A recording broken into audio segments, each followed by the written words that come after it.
Hello, I'm Simon Owens, and you're listening to The Business of Content, a podcast about how publishers create, distribute, and monetize their digital content. In this week's episode, we're talking about the website Front Office Sports and how it carved out a B2B niche in the sports media space. When Adam White graduated from the University of Miami in 2017, he had every intention of getting a job in sports administration. In fact, he went through several rounds of interviews at a major organization and was sure he'd get an offer. But the job never actually materialized, and instead of applying to more open positions, Adam decided to double down on Front Office Sports, a website he had founded during his freshman year in college. For the next year or so, he worked part-time jobs while also spending his mornings, nights, and weekends interviewing top executives at the largest sports franchises all around the world. His bet paid off in a big way. Not only did he manage to secure angel investment, but the site also started to attract major sponsors. Today, Front Office Sports is a powerhouse in the B2B sports media space and is using its momentum to expand into new verticals. In my interview with Adam, he explained to me what sparked his initial idea, how he became a better interviewer, and why he'd rather embrace slow growth than accept large VC investment. Before we jump into the interview, I want to talk about this week's sponsor. That sponsor is the CEX Creator Economy Expo. It takes place from May 2nd to the 4th at the Arizona Grand Resort in Phoenix. It's an event dedicated to individual content creators and small media companies. Over 40 sessions will help you grow your audience, drive new revenue lines, sharpen up content operations, and teach you about Web3 business models.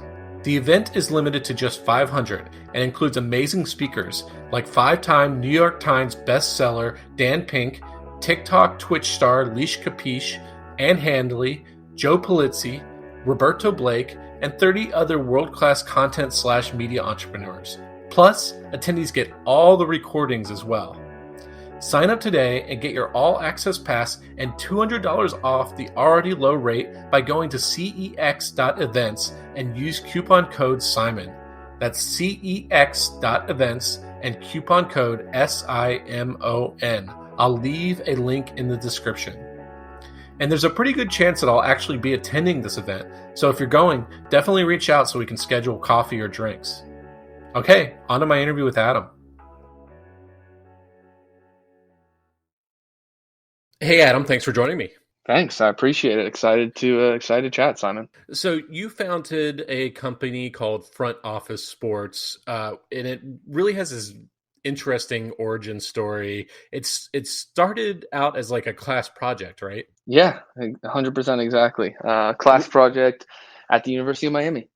And so you went to University of Miami. What was your major? Sports management. Sports management. What interested you in sports management? You know, at the time, honestly, I came from a family of parents who weren't in professional fields. So like doctors, lawyers, accountants, right? Like both of my parents, my mom was a long time kind of office and HR person, and my dad had done sales realistically the entire time growing up. So I just didn't know what I wanted to do. I didn't have anyone that I was like, yeah, like I'm a doctor. My uncle's a doctor. I want to be a doctor or something like that, right? My grandfather was in the military and some other family members were in the military. So, you know, long story short, I didn't really have a quote unquote guiding star from a career standpoint, which was fine. Like there's nothing wrong with that at all.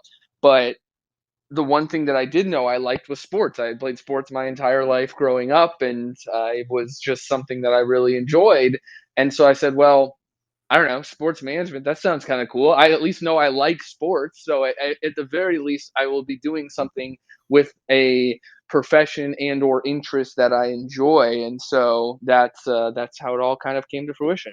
So the idea was that you would like work for like a pro team or maybe some college Yeah. like sports department or something like that? Yeah, for sure. I mean, you know, team, league, agency, brand. I didn't know at the time, right? I was 18, had no idea, kind of just starting out. But yeah, somewhere in and around the sports industry, which is, you know, much, much larger and only growing by the day here nowadays than it was when we first started the business. Yeah, and we'll talk a little bit about that when we get into that. So what year were you taking this class? So I started it in 2013.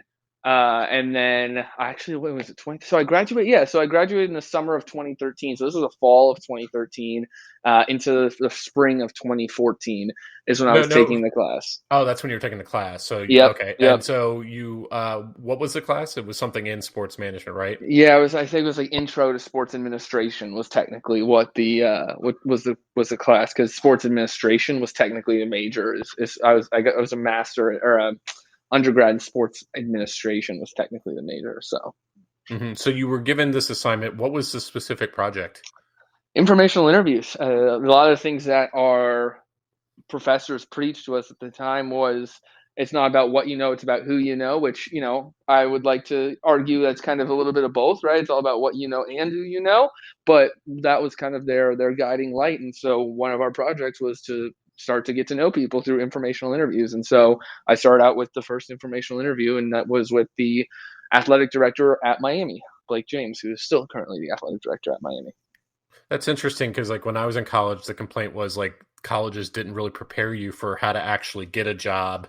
So, but it sounds like this class was like actually prepping you for the networking and the the interview process of actually finding a role and securing it. Yeah, pretty much. I mean, that was 100% what it was about. Their pride themselves at Miami really pride themselves around making sure that people get placed in jobs at the end of the program. I mean, obviously, I think everyone should want to be placed in a job because I think that's the ultimate goal of college, but that was one of their big focus. And so that was why they kind of leaned into it. And so you recorded the first interview, and then we'll talk about the other interviews you did. Like, was part of the assignment to record the interview, or was that your own like idea? Yeah, so, it was really it wasn't anything crazy. So I didn't even record the first interview. I just had to Hmm. transcribe it and then submit it. Like I had to do a whole presentation on it, right? Like we had to put together a slide and high level points and everything like that. So, that was where it started. And then when I went back home after I graduated, after I spent my freshman year there, I went back home to Arizona where I'm from, and it's like 110 degrees in the summer in Arizona. I was playing baseball at night, working out in the morning. I had no idea what I wanted to do in the afternoon. Tried to get a couple of jobs serving, but like most people don't want to hire for just 3 months. So I was like, all right, what can I do? And lo and behold, started front office sports that summer. And it was supposed to be executive report. My dad and I came up with the front office sports name, which was way better than executive report, thank God. And we were off and running. I paid $40 to one of my buddies to make the original logo, and from there, it kind of just started on its way. Okay, so you did the initial interview. You didn't record it. You just, I guess, you just typed while the person was talking, or just wrote up your notes afterwards. So that was just the spark of the idea. Then you go home for summer. You're kind of bored. You're looking for things to do. You remember back to that informational interview, and you get the idea that, like, I'm going to do more of these interviews, except I'm going to record them. And you created a website on Wix, right? Yeah. Yep. Uh-huh. Exactly. Spot on. And so you start like cold emailing a bunch of sports Yeah. executives and saying, Yeah. I have this website, front office sports. Do you want to be interviewed for it? Yeah, pretty much. I basically started out. I remember the very first guy I had was the name of Ravi Shah. He was a social media coordinator at the Sports Quotient, which was a small startup site at the time. And for the most part, I just really leaned into it. And I said, "Hey, I'm a student. This is what I'm doing. Would love to tell your story." Everyone loves to talk about themselves, hence why we're talking, right?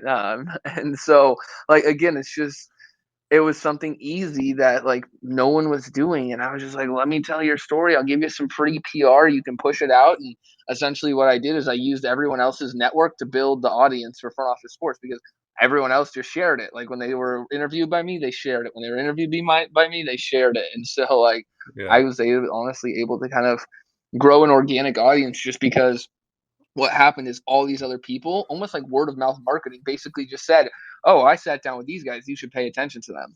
And yeah, it was interesting how it kind of all, looking back now, almost 7 years later, it's definitely completely changed. But it is something where it's like that was. I always tell people, right? Like if we would have had the investment before we had like the 4 years of no money, it would never be successful. It's impossible to build an audience that's authentic nowadays, unless you're established and you spend a lot of time cultivating that early audience and really making them brand advocates. And were you a good interviewer? Because I every now and then I get interviewed by like a college student, and they're usually bad interviewers. Like they're reading off a sheet of paper or something like that. They don't know how to do conversational interviews. Were you like how much of a natural were you at first? Yeah, so I was horrible. I'll be straight honest with you. I literally had 20 different questions that I just read like a machine gun. Yeah, Basically just like boom, boom, boom, boom, boom, boom. I didn't care what the person said. I didn't like say anything. It was just literally I had the questions, I did them all, and I learned from the first time. I was like, "Oh shit." Because it was like a 2-hour interview, and usually if you're transcribing stuff, it's double the time to transcribe yeah. it, and all of a Oh, sudden I it took me know, 4 I hours know. to transcribe, and I was like, "Yeah, fuck that." Like, there's literally no way that I'm gonna be able to do that. So I got to the point where eventually I had 3 questions, and then everything else after that was based on what the person said. It was literally like 3 or 4 questions, and then I would write questions as they chatted if I had more, but it got to the point where so like now I would say I'm a pretty good interviewer Yeah. because I've done hundreds and hundreds of these, and obviously it's a little bit different now, but yeah, it was something that was good. And then I took a public speaking class in college, and I'm one of the most beneficial classes I've ever taken, which was really positive. And were you recording these on like Zoom or over on the earpiece on your phone, or how were you recording them? Yeah, so I was recording them on, either I can't remember, it was QuickTime or no, I think honestly, I think I got a recorder on my phone, or I put another phone next to my phone. I honestly can't remember, but most That's of it funny. was done through, like, QuickTime. I would put up QuickTime on my computer and record it through there. So you make transcripts of these interviews, and were you just publishing them as Q&As to front office sports? Like it was Yeah, just pretty like much like essentially. Yeah, uh-huh. exactly that. And how did people start finding these articles? Like did you start developing an audience when you were still in college? Yeah, I mean, I built the first 4 years of the business. I was in college, right? And so I was aggressive on social media. I mean, we made infographics. I mean, we were relentless, honestly. And the easiest thing was that people liked what we were doing because like we were interviewing people, and those people, as I mentioned earlier, shared it with their networks, and their networks caught on to what we were doing, and it just started from there. And honestly, 7 years later, it's still oftentimes how people find us. It's just word of mouth and everything like that. But for the most part, yeah, that's how it all started. It was just Twitter. I didn't do LinkedIn early on. I wish I would have. We would have such a more massive LinkedIn profile or LinkedIn following now than we did. I wish we would have, but we didn't. So uh, Twitter, LinkedIn, and then just leveraging people's network. Can you remember a time in those early days when you were still in college when you had like a time where a piece of content was just like really popped, where you were like, "Oh, this is really encouraging. I need to keep doing this." Like where it was cited Yeah, I somewhere. mean, I remember honestly there was like little milestones, right? Like you get an interview with like 100 page views, and then you get an interview with 200 page views, and then you get an interview with 1,000 page views, and you get an interview with 2,000 page views, right? And you'd be like, holy shit. You're like, wow, this is amazing. Like, sign me up by Mark Zuckerberg. Not anywhere close to that, but for the most part, that it was just like little things. And then I remember we got to 5,000 followers on Twitter. We got verified, like, just little things that kind of just started to stack on top of each other, and they become big things. And now to the point where today, we shared a couple posts on social media, and LeBron shared one, Dwayne the Rock Johnson shared one, Rich Paul, LeBron's agent, shared one, Maverick Carter, LeBron's COO or LeBron's number two, and like personal, best friend for a long time, shared one. I was like, holy shit. And so it just changes, right? Like the Yeah. milestones changes, but I mean, we've never had a day where we had LeBron and Dwayne the Rock Johnson both share something that we've been doing, which is great. Yeah. So you're doing this all through college. When did you graduate college?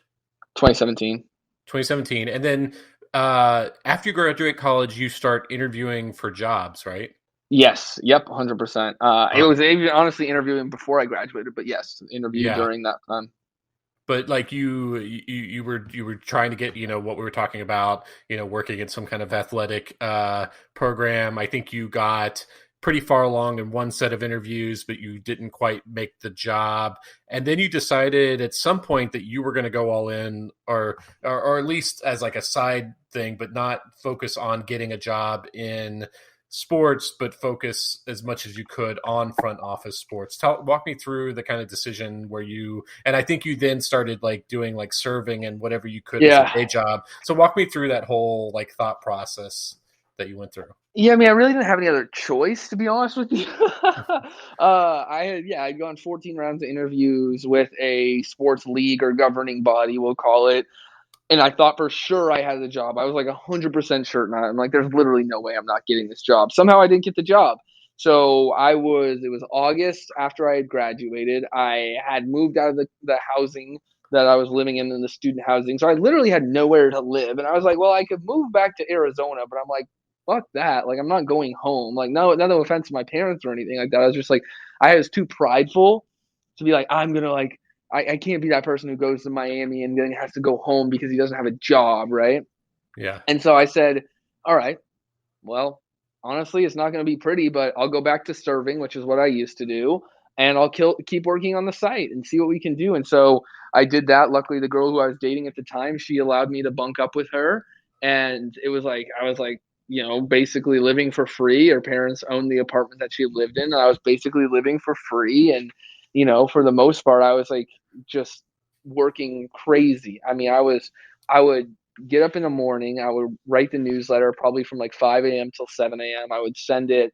I would then go to work I would go to work at Miami. So Miami hired me back as a TA. So I go to work at Miami, work there for like let's say 9 in the morning till 3 or 4 in the afternoon. I would go home. I would be working on the site while I was working there. They knew that, so it was cool, and that was like part of our setup. And then I would go home and I would work at the restaurant from 5 until midnight or whatever it was, and then come back. And man, it was crazy. It was honestly like a wild, maybe 12 months or so. And then it got to the Yeah. point where at the end of, in the middle of 2018, we had made enough money on the site for me to go quote unquote full time, which is like we were making like $3,000 per month. Like that's it, like $3,000 per month. And it was enough for me to pay my expenses and like make sure we had enough money in the bank. And started there, and then I got the investment in the end of 18, and I moved to New York, and we've been getting after it ever since. Yeah, so this is the kind of like the thing you can only do in your early 20s. Like I did the same thing. Like I was a newspaper reporter, went to my reporting job all day, then went home, ate dinner, and then immediately started working on my blog, working on like, content, and would do that until like 1 or 2 in the morning, publish my piece, and then go to bed. And now that I'm in my late 30s, I don't think I could ever keep up that kind of. But it's a perfect time to build a business like that when you can literally kind of I earn always the. tell people that. Yeah, I always tell people that it's like the most perfect time. Like Yeah, you can't get like I always people ask me like what do you do, and I'm like I work. I yeah, have no kids, I have no family, I have no dog.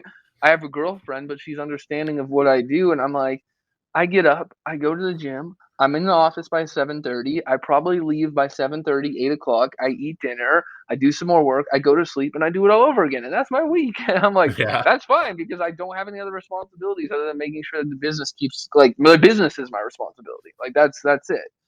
Yeah. So So you're doing the server thing, but you said you started generating some revenue. How did you start generating revenue in those early days? yeah, I mean, we sold like one-off ads here and there. We launched Rising 25. I remember our first Rising 25 partner paid us $1,000 to present the entire award. People thought the award was fake when we first announced it and like gave it to people. Like they literally thought the award was fake. It was so funny. But What was yeah, so it's Rising just little 25? things. So Rising 25 is like our Forbes 30 under 30. It's been a smash hit. It's one of our biggest award franchises. Anheuser-Busch is now the presenting partner. We have multiple brands associated with it. But really it's just basically honoring people who work in and around the sports space who are 25 years and younger. Wow. And so I think you said it was 2018 that you made the transition to working on it full time? Yeah, middle of Uh-huh. 2018. Yep. So how did that come about? I have just like I said, we got to the point where we're making like $3,000 a month, and I said, "Fuck it, I'm gonna do it." And as soon as I started going all in, like we started to make more money. Uh-huh. And right actually after that time, I ended up meeting our investor. We started talking. We had the Anheuser Busch deal come through, and it just all of a sudden kind of all came together at that point. And yeah, it's And did definitely you crazy. at this time before you got the investment, were you the only one producing the content? Did you have contributors? Yeah, so we used a ton of like free contributors because I had no money, right? Like you couldn't do anything, right? Like there's Yeah. literally no money. So we had a bunch of people, college contributors who worked for us. We launched a college program. I mean, honestly, we did all this stuff. I can't even tell you. That was, I guess, the benefit of having no money is we just threw everything up against the wall to see what fit and what stuck. Some things stuck, some things did not. But for the most part, it was just all how do we find a way to make a couple extra bucks here and there, and yeah, that's how we kind of transitioned. So when did you get an investor?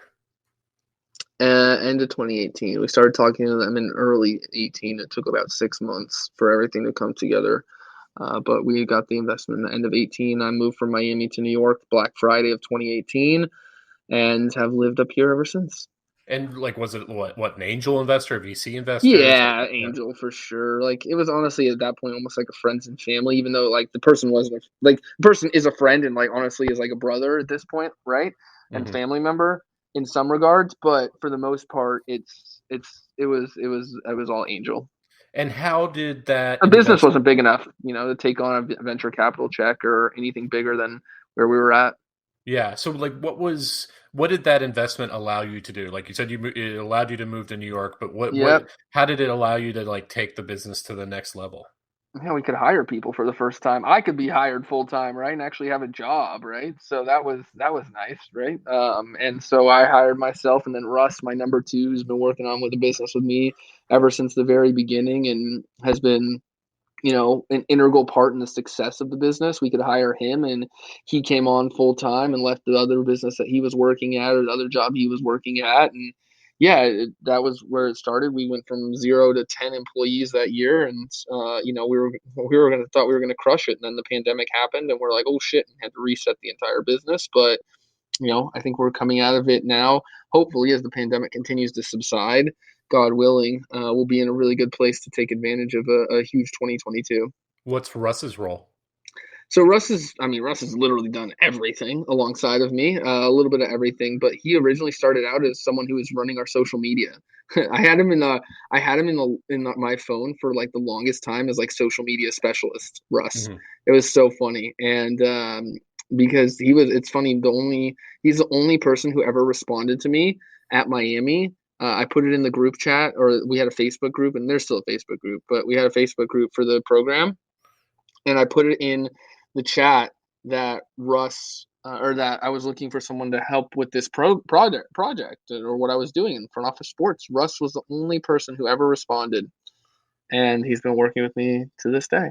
So he's about very much my the yin to my yang, we'll say. Much more like I'm much more gung ho, like we're gonna figure it out, we'll do it. He's much more like, hey, like we probably should take a step back and actually plan this or this, that, and the other. And I'm like, no, let's just fucking figure it out. So it's been really good, and obviously we've grown very close over the last 7 years of working and spending pretty much every waking professional hour together. But it's been a really positive experience. So let's take a dive into the actual content you produce so my listeners can get an understanding of like what your business actually is. Walk me Yeah. through like a given week in terms of all the different kinds of content you're producing. Like what are they long form articles? Are they analysis? Are you scoop driven? Like what's the kind of stuff you're producing? Yeah, so well, the business has changed a little bit, right? So when we first started, it was really just about like analysis, kind of almost like Digiday-esque, right? Really mechanical pieces. How is one company doing this? Why are they doing this? What are the results of this? Like I've always tell people, everyone can tell the what, not everyone can tell the how and the why. And so I wanted to be the people who told the how and the why. And that was early on. And now we shifted during the pandemic when everything kind of went to shit. We've found that the one guiding light during the time when everything was really shitty was the newsletter, and our newsletter just started to grow and grow and grow and grow and grow. It was like crazy growth, and we're like, what in the heck? So we just redoubled our efforts on the newsletter, became a newsletter first publisher. Think of it like the morning brew of sports, right? And we repositioned, subsequently launched a consumer facing sports newsletter, sports section, and then repositioned the front office sports brand underneath FOS, which is the new parent company brand. And so FOS is we like to say is a digital sports news network. And we have the two brands, Front Office Sports and Sports Section. We're focused on curated news in your inbox for the most part through those newsletters, twice a day with Front Office Sports, once a day with Sports Section. And then on the Front Office Sports side of things, we still have two senior reporters who are out there from an exclusive and scoop driven standpoint, just going after the biggest scoops there are, right? Like we broke LeBron James to Pepsi news. Like we break some of the biggest news in the space, and that's their whole entire edict is just figure out how to find a way to get the biggest stories, because what it is it's really focused on how do we drive top of funnel audience to the site and get them into the newsletter from there. So their whole focus is their whole edict is top of funnel audience for us. And then the rest of it is all just about newsletter and creating a daily utility for our audience. And like we like to call it, is curation as a service. We don't have a SaaS business, we have a CaaS business. And what's great about that is that like most people just have, there's too much content, there's not enough time, and it's just like people trust sources who can accurately and adequately curate news and information for them in the inbox. And we like to say, and I know this is like kind of a saying of the newsletter industry, is that like the inbox is the new homepage, and it's so true. Like, when was the last time you went to ESPN.com? Like, I cannot tell you the last time I went to ESPN.com, but I read the newsletter all the time, and we always say like, why go where you think consumers are, where you can go where they are, right? Like, consumers are in their inbox. One, because they open the newsletter and they sign up for it, and two, that's where most working business professionals spend 6 to 8 hours of their day is in and around their inbox. So, to me, it seems like a no-brainer, and no one else was doing it in the space. And to this day, really, no one is focused on sports newsletters as a full focus. So we hopefully can continue to carve out a space for us in there. Well, I don't really follow pro sports, so it's been a long time since I've been to ESPN.com's homepage. But so you compared it to Morning Brew. It's kind of like Axios as well, right? So like they receive the newsletter, they open it up, and there are like couple different stories packaged with 300 to 400 words. Some of it curating, some of it containing like scoops where someone can scan through the newsletter, pick out the stories that interest them, right? Yeah, pretty much exactly. We have 4 stories. All of them are 200 words or less, right? Like it's really meant to be a truncated, nice, digestible read for your morning and afternoons. Mm-hmm. And then, so just to give an idea, so your audience is anyone who works in any industry that touches the business of sports. So it could be someone working at an actual sports franchise, but it also could be like someone working at Under Armour who's responsible for, their brand partnerships. And then you also do things like people who work in like the business of like CrossFit and Peloton and different stuff like that, right? Yeah, I mean, our whole for the Front Office Sports brand, right? For Sports Section, it's anyone who likes sports, right? Right. That's just true. But again, our focus is on business professionals, right? Because that's our audience, right? So 30 or 18 to 54-year-old working professionals in white collar industries, like they should be reading the newsletters. But yeah, I mean, for Front Office Sports, right? If we talk about just that brand specifically, the whole focus is sports meets industry is kind of like our calling, right? So that's fashion, that's tech, that's venture capital, that's private equity, that's food, that's innovation, whatever it is, right? Like it's legal, that's accounting, right? Like we have like the general counsel of Netflix. I know this because we have his email, reads the newsletter like 90% of the time.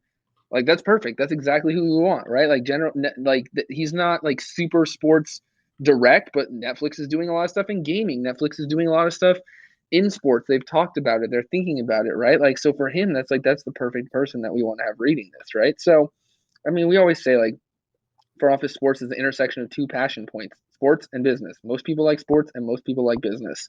And so like that's one area that we like to excel in. And again, no one hopefully is going to be in a position to take advantage of that space because we've carved out such a strong niche in it. So yeah, I mean that side specifically. And then like I said, you look at the sports section side, it's really about the sophisticated sports fan, the 18 to 34-year-old or 18 to 54-year-old working professional who wants a quick daily dose of sports news. Like I told you, like I'm a huge sports fan. I've been a sports fan my entire life, but like I just don't have time to sit around and read sports news all the time. And I honestly, like, if someone asked me the other day, they're like, "What do you do for your sports news?" And I wasn't even just blowing smoke. I'm like, I get 2 newsletters, Front Office Sports and Sports Section, and like that's all I read because that's all I need to read. It keeps me updated with everything. So, yeah. What about like professional poker or esports or things like that? Yeah, we 100% covered that, and there's tons of people who read us from, I wouldn't say tons from professional poker. I'm not 100% sure there, but esports organizations for sure. So, Uh-huh. yeah. And like, what's the biggest you think about like traffic drivers, like in terms of your top of your funnel? What's your biggest like social media driver?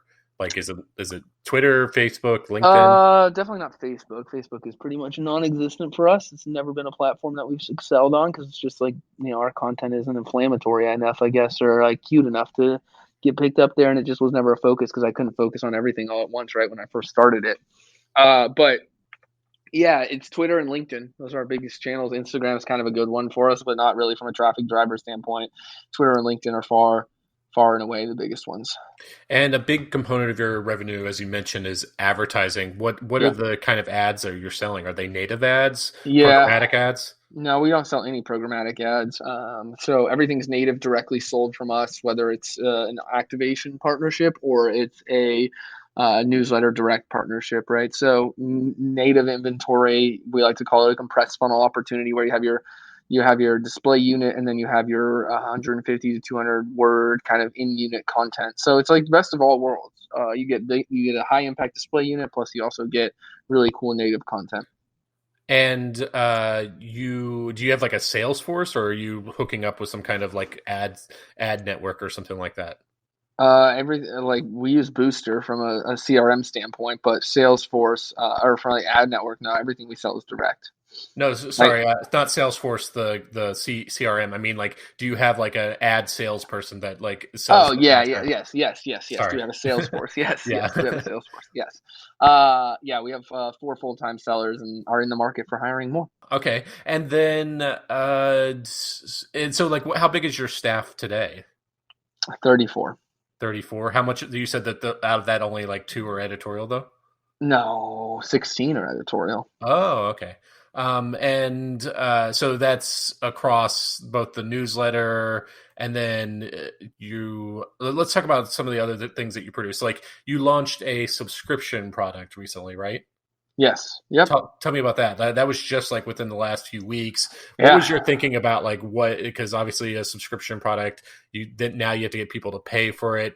How did you start thinking about like what could we actually get people to pay for? Yeah, I mean it's a completely membership driven product that's completely separate. Like I never want to wall off our content. I don't want to wall off our content if we can, right? I want to keep everything that we do accessible and then basically build enough value that people want to like take the next step with us. And so Front Office Sports Insights is really about having professionals be able to take the next step with us. It's like everything they love about Front Office Sports in a next level type of opportunity. So we hired a former Goldman banker who really liked this space, and we said, come in and help us build this. And so it's all about market trends, research, data, insights, basically helping the industry see around corners. Like if they were paying McKinsey, they pay us instead of paying McKinsey because we're going to do all that work for them. And then we'll have meetups and we'll have merch and we'll have all these other things. So we're really in the day one infancy of that. I think it's going to be a really big product for us. I think we all know in media, if you have a real revenue multiple, if you want a real revenue multiple outside of like 3.5 times what the enterprise value of your business is from an ad driven side of things, like you gotta have a healthy subscription business. We didn't do that just because of the multiple, but we did do it because it's like we have the ability to really deepen the relationship with our audience in a way that obviously is going to allow us to provide next level content and insights, but also that's going to help create direct revenue. That's going to make us less reliant on ads one day, right? Like, I would love to get to the point where 20 or 30% of our revenue from an annual basis is coming from subscription, right? Like that would be amazing because it would just allow us to invest heavily in other areas. So we'll see how it all shakes out, but I'm really excited about the long-term prospects of it. But again, the whole idea is a completely separate product, completely value add. I take a lot of inspiration from like the Politico pros of the world, right? And what they've done. I think that's like amazing because Politico has an entirely built out ecosystem of Politico, the website and like kind of like high end traffic. They drive a ton of traffic to their free website, but then they built such a brand that they can then go double down and like bring in the subscription side of things. How So much do you charge for it? $300 a year. So Politico Pro, because theirs is so expensive, they actually have a sales team that's like calling up, potential clients. They're charging like $20,000 a year or something like that. Is that your approach, or how do you drive Yeah, I mean, conversions? I would love. Well, one, we can drive conversions just from because we have an audience that will convert with us. But I think the other thing too is it's so much better to just have it to be an enterprise play. Like every team, league, agency, like anyone in and around sports should be subscribed to this, right? And I think we will have it at one point, right? Like we already have the RBCs, the Microsofts, the Goldman Sachses, like the Tampa Bay Buccaneers. But like that already tells you just like how pervasive the business of sports really is, right? Like those are banks, those are investment firms, those are technology companies, right? Like those are the people where a lot of the money is going to be in the future, and we're going to continue to serve them.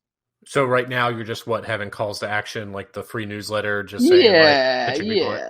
yeah, for sure. And then we'll do some solid some targeted outreach and stuff like that. Like I said, in the very infancies, I would love to hire a dedicated, seller, and like it wouldn't be too hard to spin up $1 million subscription product from this, and I think that's going to be the goal. But you have to have someone dedicated on selling and servicing enterprise accounts for this type of thing, right? Like you just have to do that because it's just hand-to-hand combat for the most part, right? Like as much as we want to think that you roll something out and people just sign up tomorrow, it's everyone wants a free trial, everyone wants to see how it works for them, everyone wants to get a taste, everyone wants to, everyone forgets and then comes back and then whatever. But again, the early traction has been super positive, and I think long term it's going to be something that we're really benefited by. So Front Office Sports, for most of its existence, like focused mainly on B2B content, but you mentioned that you Yeah. launched a B2C vertical. What is that? Yeah, sports section. So more of a consumer sports facing newsletter. It still has a financial angle to it, right? Like again, it's still built for the sophisticated sports fan, but our whole idea is like we want to own the inbox when it comes to sports fans, whether that's from Front Office Sports, whether that's from sports section, whatever, right? Like all of a sudden, right? Like this is kind of the joke, right? You have the business section of the newspaper and you have quote unquote the sports section of the newspaper, right?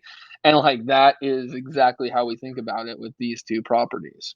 So the B2C is like, and forgive me because I'm not a sports media consumer, but it's like this coach has the right strategy, this coach has the wrong strategy, this team's going to win, that like is supposed to win the championship, that kind of stuff.